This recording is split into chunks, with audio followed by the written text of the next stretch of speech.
Warga binaan Rutan Cipinang, Jakarta Timur antusias melaksanakan pencoblosan Pilkada DKI Jakarta Rabu pagi. Pencoblosan dilakukan di TPS yang berlokasi di halaman rutan, dimulai pukul 7 pagi. Dengan dijaga ketat pihak lapas dan aparat kepolisian. Jumlah daftar pemilih tetap atau DPT di Rutan Cipinang mencapai lebih dari 1.000 DPT. Dengan tertib, warga binaan mengantri menunggu giliran pencoblosan. Ribuan warga binaan di Lapas Salemba, Jakarta Pusat juga antusias menggunakan hak pilihnya dalam Pilkada serentak 2024. Lokasi tempat pemungutan suara atau TPS didirikan di lapangan Lapas Salemba. Mayoritas warga binaan melakukan pencoblosan dengan menggunakan pakaian berwarna biru dongker dengan kaos bertuliskan kalimat "Kami yakin bisa berubah" pada bagian belakang. TPS khusus di Lapas Salemba itu berjumlah 3 TPS, kemudian total seluruh pemilih DPT dan DPTB aktif itu 1.558 orang. Sedangkan total penghuni hari ini adalah 1.715. Dipastikan selebihnya itu tidak bisa mencoblos karena KTP luar DKI. Pencoblosan di Rutan Cipinang dan Rutan Salemba, Jakarta hanya dilakukan untuk pemilihan kepala daerah DKI Jakarta. Sementara warga binaan dengan KTP luar DKI tidak bisa menggunakan hak pilihnya. Dari Jakarta, tim liputan iNews melaporkan.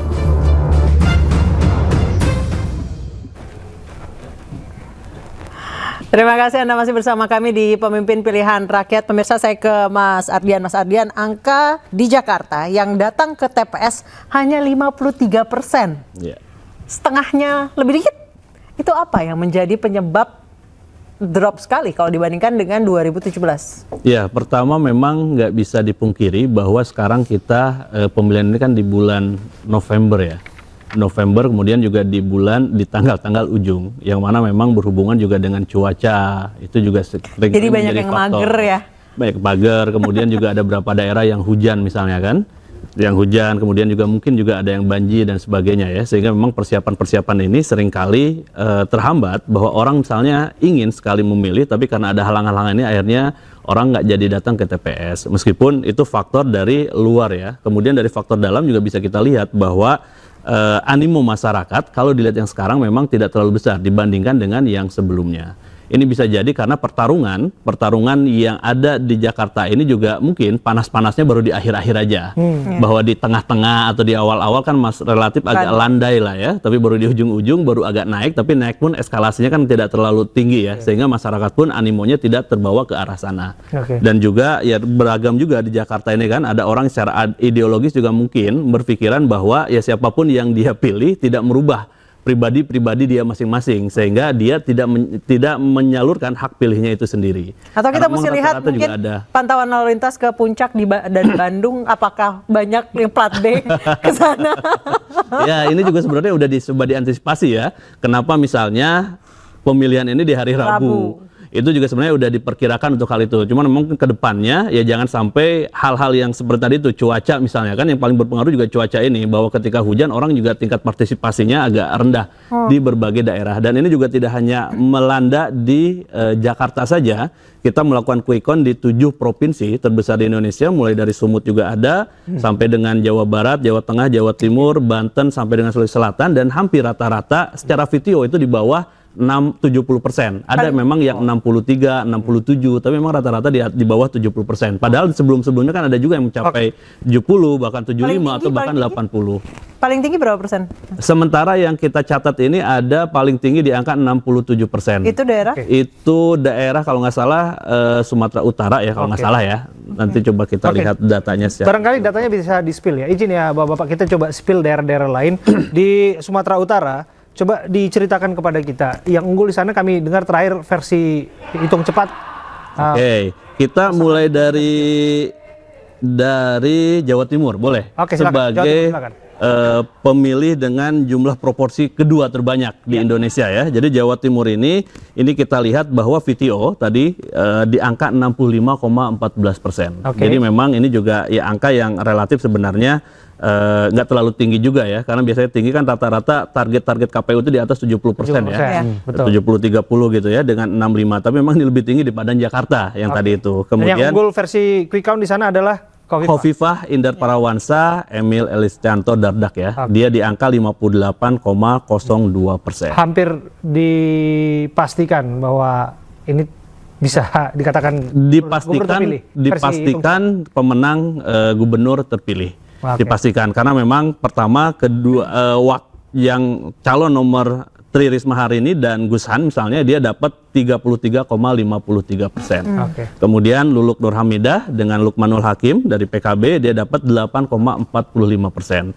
Meskipun data yang masuk kita di angka 96,33%, tetapi Itu saya sampai jam berapa, meyakini Mas Ardian? ini tadi sekitar jam 5.15. Nanti kalau misalnya saya meyakini bahwa dengan data ini pertama pemenang Khofifah Emil. Kemudian kalaupun nanti ada perubahan data, perubahannya nggak terlalu signifikan. Jadi mungkin di 1%, 2% saja. Sehingga karena margin of error kita 1%, jadi siapapun naik 1% atau turun 1% tidak merubah keadaan yang ada. selanjutnya.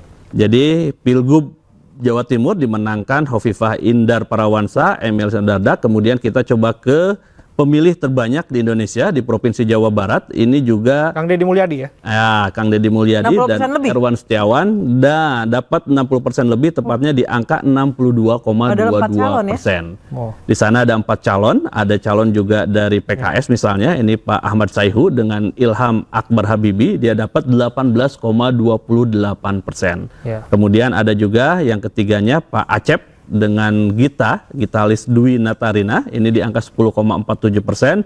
Kemudian juga yang terakhir JJ dengan Ronald Surapraja di angka 9,04%.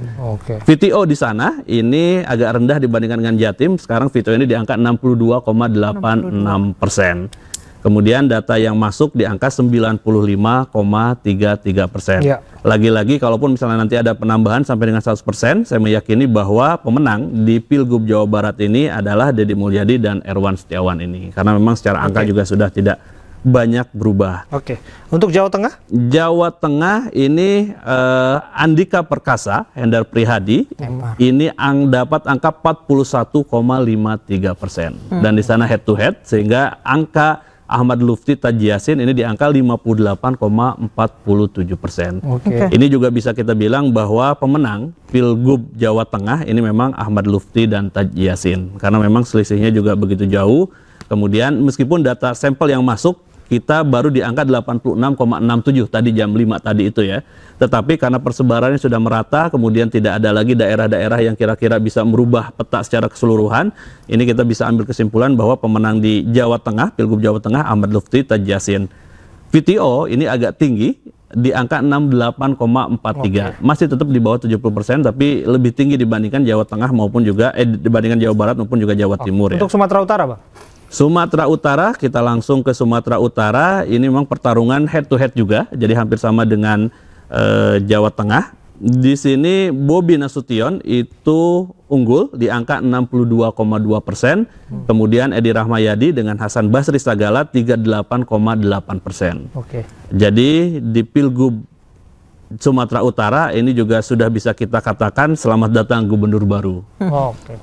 Bobi Nasution ya, Bobi Nasution. Dan di sana ini VTO ternyata agak rendah di sini. Tadi saya agak salah data. Ini ternyata VTO-nya hampir sama dengan DKI Jakarta di angka 54,1%. 54,1%. Kemudian data sampel masuk 79,3%. Lagi-lagi meskipun belum di angka 90 atau bahkan 100, tetapi kita karena distribusi datanya sudah normal, tidak merubah lagi urutan-urutan dan sebagainya, selisihnya juga cukup jauh, sehingga memang kita berani mendeklar bahwa pemenang Pilgub Sumatera Utara Bobi dan Surya ya. Oke. Surya. Kalau Mengalahkan kita balik lagi ke endorsement itu, Ya. yang belakangan kan kita juga melihat Pak Jokowi kerap kali memberikan dukungan ya secara terbuka dengan istilah saya titip kan begitu ya. Ya, ya, Nah, ya, ya. apakah sesungguhnya itu juga berpengaruh? Salah satu contohnya kita bisa melihat itu di basisnya PDIP di Jawa Tengah. Ya, pertama sebenarnya yang bisa berpengaruh itu ketika orang tahu nggak bahwa Pak Jokowi misalnya dalam tanda kutip tadi menitipkan atau dia mengkampanyekan seseorang. Ketika misalnya dia Saya tidak pikir tidak hanya menitipkan, bahkan ikut kampanye. ikut kampanye. Iya. Nah, itu pun bisa menjadi problem. Mengapa? Karena tidak serta-merta ketika dia ikut kampanye seakan-akan seringkali, mohon maaf, tim sukses merasa bahwa ini udah ada, kemudian dia udah bergerak dan sebagainya, kemudian berharap efek yang luar biasa daripada endorsement yang ada ini. Padahal harus juga dilihat apakah memang masyarakat pemilih-pemilih itu tahu bahwa misalnya memang Pak Jokowi mengendorse salah satu kandidat. Karena seringkali anggapan kita sudah tahu semuanya dan sebagainya, tetapi kan juga nggak nyampe juga ke masyarakat. Betul. Bahwa dia datang ke kampanye 1-2 itu juga belum menjadi jaminan bahwa masyarakat semuanya tahu bahwa Pak Jokowi katakanlah mengendorse salah satu calon yang ada misalnya kan. Belum satu itu. Kemudian yang kedua, ketika pun masyarakat tahu, tentu dia juga nggak bisa menyaksikan secara langsung misalnya kan. Kemudian tingkat kepercayaan masyarakat, betul nggak Pak Jokowi ini misalnya mengendorse A ini, karena meskipun itu dibicarakan di berbagai tempat dan sebagainya, tapi juga dia butuh keyakinan itu bahwa memang Pak Jokowi misalnya dalam konteks ini mengendorse salah satu calon, sehingga memang masyarakat ini kemudian langsung serta-merta mendukung. Belum lagi pertarungan juga di internalnya sendiri sebenarnya kan. Betul nggak ketika misal Pak Jokowi ini dukung A, apa yang mau dia, garansinya seperti apa gitu. Ketika itu juga penting untuk dilakukan. Mas Rian mungkin boleh langsung dijawab. Apa tuh? Pandangan dari Mas Ardian. Pasti soal Pak Jokowi dulu. Soal Pak Jokowi. Pak Jokowi adalah sosok presiden 10 tahun. Pada saat beliau mengendorse Pak Ridwan Kamil, tentu kami dengan penuh lega, senang dan bangga ya. Siapa sih yang nggak bangga didukung oleh presiden kita 10 tahun gitu ya. Kami yakin kok hasil hari ini yang kami rasa belum optimal itu adalah mungkin kerja-kerja lapangan kami yang belum optimal juga. Kami sangat bersyukur dengan dukungan Pak Jokowi, sangat bersyukur juga kemarin Pak Ridwan Kamil diterima juga oleh Pak Prabowo gitu ya, makan sebenarnya. Tapi kan ini kan pertarungan politik pilkada, endorsement satu hal, dua hal, tapi kerja-kerja lapangan itu yang paling utama. Saya yakin itu yang akan menjadi reevaluasi di putaran kedua nanti bagi internal kami. Oke, mengapa senyum-senyum? Ada yang mau ditambahkan? Ya tentu saja. Silakan. Iya, kalau misalnya Bung Ernest bilang nanti evaluasi kalau putaran kedua akan ditambahkan, itu kan kalau ada. Tapi kan kami meyakini tidak akan ada. Ya, kan? Kenapa? Karena tadi kalau disampaikan, Bung Adrian tadi menyampaikan bahwa selisihnya itu antara pengalaman Pilpres kemarin 0,08. Ya. Bung, ya. Nah, sekarang selisihnya kalau dari data yang masuk itu 0,05. Nah, biasanya tadi kan sudah saya sampaikan, kalau saya melihat hasil quick count di Pilpres 2024, kemudian saya bandingkan dengan real count, biasanya itu angkanya justru lebih tinggi pas real count. Jadi kami meyakini pun, misalnya nanti ada 0,05, 0,08, itu jatuhnya tetap satu putaran. Karena insya Allah memang nuansanya masyarakat, gairahnya memang ingin Mas Pram dan Bang Dul segera menang. Seperti itu. Jadi, tapi apapun itu kita hargai KPU, kita hormati prosesnya. Kami meyakini jika masyarakat, jika para saksi ini mengantongi C1 plano dan secara real count, kami memiliki kamar hitung juga, kami memiliki saksi yang infrastrukturnya lengkap. Barusan saya dikabari angka sudah lumayan tinggi, yang real count itu kita masih di 50,4, 50,5. Jadi insya Allah saya meyakini bahwa pemilu akan berjalan dengan damai dan netral dan insya Allah satu putaran. Seperti itu. Iya, itu keyakinan satu hal ya. Tapi pada prakteknya kita akan melihat bagaimana real count ya.